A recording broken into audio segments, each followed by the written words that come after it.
வருகின்ற 18ஆம் தேதி என்று ஒரு வரலாற்று நாயகன்,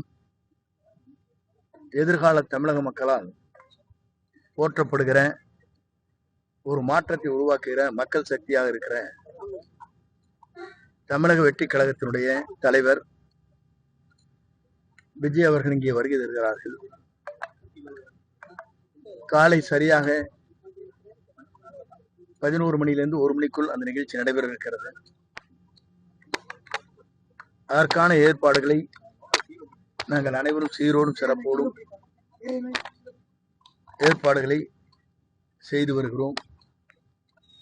இந்த நிகழ்ச்சி அரசு அலுவலர்கள் கேட்டதை போல ஏற்ப பல்வேறு பணிகளை நாங்கள் நிறைவேற்றி தருவதற்கு அந்த நடவடிக்கையின் காரணமாக என்னென்ன ஆலோசனை சொல்கிறார்களோ அந்த ஆலோசனை ஏற்று பணிகளை நிறைவேற்றுவதற்கு நாங்கள் தயாராக இருக்கிறோம். இந்த நிகழ்ச்சி என்பது முதலிலே தமிழகத்திலே பாண்டிச்சேரிக்கு பிறகு தமிழகம் வருகை தர இருக்கிறார்கள். இந்த நிகழ்ச்சி என்பது ஒரு வரலாறு படைக்கின்ற நிகழ்ச்சியாக இது அமையும். அதே நேரத்தில் நேற்றைய தினம் 4 தீர்மானம் நிறைவேற்றப்பட்டிருக்கிறது, உங்களுக்கு தெரியும். நம்முடைய வெற்றி கழகத்தினுடைய மக்கள் நாயகன், மக்களால் எதிர்காலத்தை அரியணையில் அமர்த்தப் போகிற வெற்றி கழகத்துடைய தலைவர், அவர்தான் தமிழ்நாட்டின் முதலமைச்சர் என்பதை ஏற்றுக்கொண்டு எந்த இயக்கத்தை சார்ந்தவர்களாக இருந்தாலும் வருவதற்கு நாங்கள் அவர்களை அத்தனை பேரில் அன்போடு அரவணைத்து செல்வதற்கு தீர்மானங்கள் நிறைவேற்றப்பட்டிருக்கிறது, தெளிவுபடுத்தப்பட்டிருக்கிறது. அவர்தான் தமிழ்நாட்டின் முதலமைச்சர் என்ற முறையில் கூட்டணிகள் வருகின்றவர்களை வரவேற்கிறோம். அதே நேரத்தில் யாரை கூட்டணியில் வைத்துக் கொள்ள வேண்டும் என்பதை தலைவர் அவர்கள் முடிவு செய்வார். அந்த நிபந்தனைகள் இல்ல, அதெல்லாம் மாறிடுச்சு, கொடுக்கல, ஃப்ரீயா இருக்கு. யாரும் கூட சொன்னா இருங்க இருங்க, நான் சொல்றேன். இருங்க, நீங்க என்னங்க ஒரு கேள்வி கேட்டா இத்தனை பேர் கேள்வி கேட்டேன். உங்க இஷ்டம் கேட்க கூடாதுங்க, ஏதோ ஒருத்தர் கேளுங்க. ஹெச்ஆர்என்சி பொறுத்தவரையிலும் கடிதங்கள் கொடுப்பது அந்த துறையை சார்ந்திருக்கிற ஆணையத்திற்கு கொடுக்கப்பட வேண்டும். ஆனால் அங்கே கொடுக்கப்படவில்லை. முதலில் தெரிந்து கொள்ளுங்கள், தெளிவுபடுத்திக் கொள்ளுங்கள். எந்த இடத்துல லிட்டிகேஷன் இருக்கிறோ அந்த இடத்துக்கு தான் நோட்டீஸ் கொடுக்கணும். அதை விட்டு காவல்துறைக்கு தான் கொடுத்திருக்கிறார். ஒரு ஜம்ப் மேல போயிட்டாங்க. ஏதோ உங்களுக்காக பத்திரிகை ஒரு செய்திகள் வேண்டும் என்பதற்காக தெளிவாக அந்த கோயில் அறங்காவல் மூலமாக இந்த கோயிலை பொறுத்தவரையிலும் ஹெச்ஆர்என்சி வருகிற போது முழுமையாக இந்த கோயிலுக்கு சொந்தமாக இந்த இடம் இருக்கிறது என்று உயர்நீதிமன்றத்தில் ஆணை பிறப்பிக்கப்பட்டிருக்கிறது. அரசியலே பிகேஜி கட்டுக்கிட்டாங்க, இன்னும் சரியான முறையில் ஒருத்தர் ஒரு கருத்துக்கு சொல்லுவார், எல்லாரும் கருத்து சொன்னா நல்லா இருக்காது.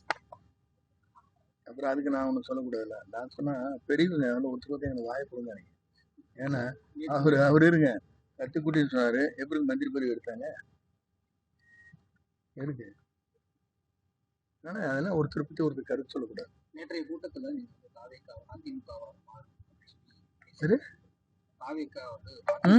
அப்படி சொல்லவே இல்லை, நான் எங்க சொன்னேன். நீங்களாம் ஒரு கருத்து கேட்கக்கூடாது. நான் சொன்ன கருத்து என்ன, தமிழக வெற்றி கழகத்தில் பல பேர் இணைகின்ற வாய்ப்பு இருக்கிறது, எந்த கட்சி வேணா இருக்கும், அப்படிதான் சொன்ன தவிர அதிமுக மாறும்னு எங்க சொன்ன. நீங்களே எடுத்துட்டு அவர் கருத்து கேட்டா நான் என்னதான் பதில் சொல்லுவேன். கூட்டம் நடத்துவதற்கான ஏனுங்க அதெல்லாம் எனக்கு விட்டுருங்க, நான் சொல்லியாச்சு. அதுக்கு மேல கேள்வியை கேட்கக்கூடாது. நீங்க இந்த கேள்வி எது கேட்குறீங்க?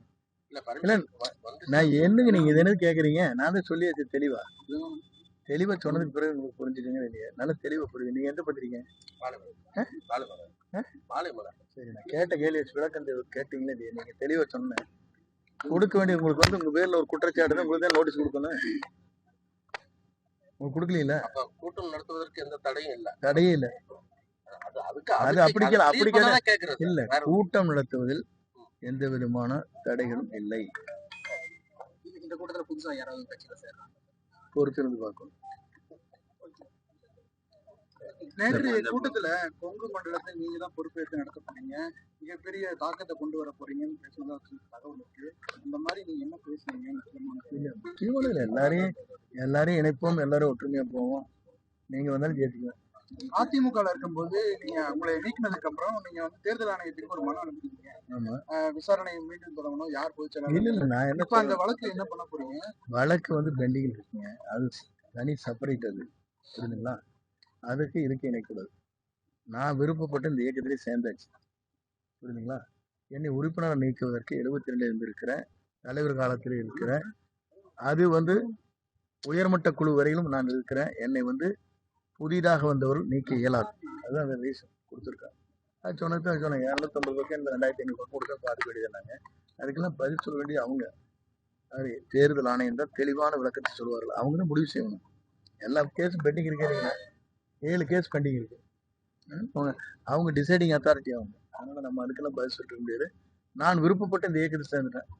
கடுமையாக உழைக்கலாம்னு முடிவு பண்ணியாச்சு. என்னை வரவேற்கிறேன், வாழ்த்துக்கிறேன். என்னை அரவணைத்து செல்கிற ஒரு இயக்கத்தில் இணைவதில் தவறே கிடையாது. இந்த பாமக இடஒதுக்கீடு